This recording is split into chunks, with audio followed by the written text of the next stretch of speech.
انہوں نے لکھا ہے اللہ تعالیٰ آپ کی محنتوں کو قبول فرمائے اور آپ کی عمر عزیز میں برکت عطا فرمائے، لیکن ایک اہم مجمع کو آپ سے مستفید ہونے کا موقع ملتا ہے۔ میرا سوال ایسٹرالوجی اور پامسٹری سے متعلق ہے، خصوصاً ہاتھ دکھانا کیسا ہے؟ آیا یہ اسلام میں قطعاً ممنوع ہے یا گنجائش ہے؟ آج کل اخبارات میں ایک اشتہار کثرت سے نظر آتا ہے کہ شمالی علاقہ جات میں کے سابق چیف کمشنر کو اپنا ہاتھ دکھائیے، اور اس میں بعض لوگوں کے قول بھی درج ہوتے ہیں کہ میں نے اپنا ہاتھ دکھایا اور میری زندگی بدل گئی۔ تو کیا ایسا کرنا یعنی اپنی زندگی میں پروفیشن کے حوالے سے رہنمائی لینا درست ہے یا نہیں؟ دیکھیے، یہ ایسٹرالوجی اور پامسٹری، جنہیں ویسے بھی آکلٹ سائنسز کہا جاتا ہے آج کل کی اصطلاح میں بھی، ان کے بارے میں ہمارے دین کی تعلیم یہ ہے کہ اگرچہ یہ نہیں کہا گیا کہ ان میں کوئی حقیقت نہیں ہے، لیکن ان میں دلچسپی لینے سے سختی سے منع کیا گیا۔ بعض چیزیں ہوتی ہیں جن میں تاثیر ہوتی ہے، مثلا جادو ہے، اس میں تاثیر ہے، جادو برحق ہے، لیکن حرام ہے۔ اسی طریقے سے یہ کہ ہاتھ کی لکیروں میں کچھ ہے یا نہیں، یا یہ کہ ستاروں کے معاملے میں، لیکن یہ کہ اس کی نفی تو میرے علم میں نہیں ہے کہ اس کی کوئی حقیقت نہیں ہے،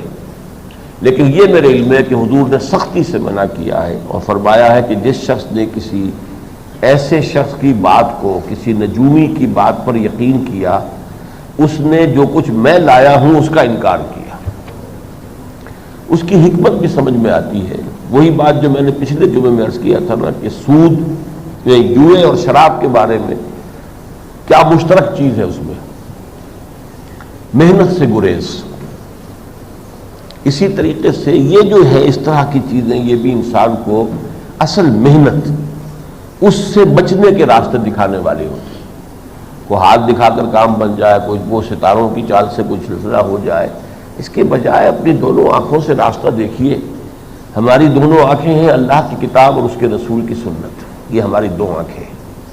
ان سے صحیح راستہ اختیار کریں اور عمل کریں، جد و جہد کریں، آگے بڑھیں، یہ راستہ ہے۔ باقی ان چیزوں کی توجہ کی طرف جو ہے اس سے منع کیا گیا ہے، اور جیسا کہ میں نے آپ کو سنا دیا ہے، حضور نے اس پر وعید فرمائی ہے کہ پھر وہ میں جو کچھ لے کر بھیجا گیا ہوں اس کی وہ نفی ہے۔ کسی چیز کے بارے میں اگر آدمی ڈبل مائنڈڈ ہو جائے کہ میں یہ کروں یا یہ کروں، یہ بھی حلال ہے، یہ بھی حلال ہے، حرام کے لیے تو استخارہ نہیں ہوتا، حلال کے لیے ہوتا ہے، یہ بھی جائز وہ بھی جائز، اس میں اللہ سے مشورہ مانگتا ہے انسان۔ استخارہ کے معنی خیر طلب کرنا، اس کی دعا حضور نے سکھائی ہے، اور ایسے سکھائی ہے کہ صحابہ کرام فرماتے ہیں کہ حضور نے ہمیں اس طرح دعا استخارہ سکھائی جیسے قرآن سکھایا، یعنی اتنے اہتمام کے ساتھ۔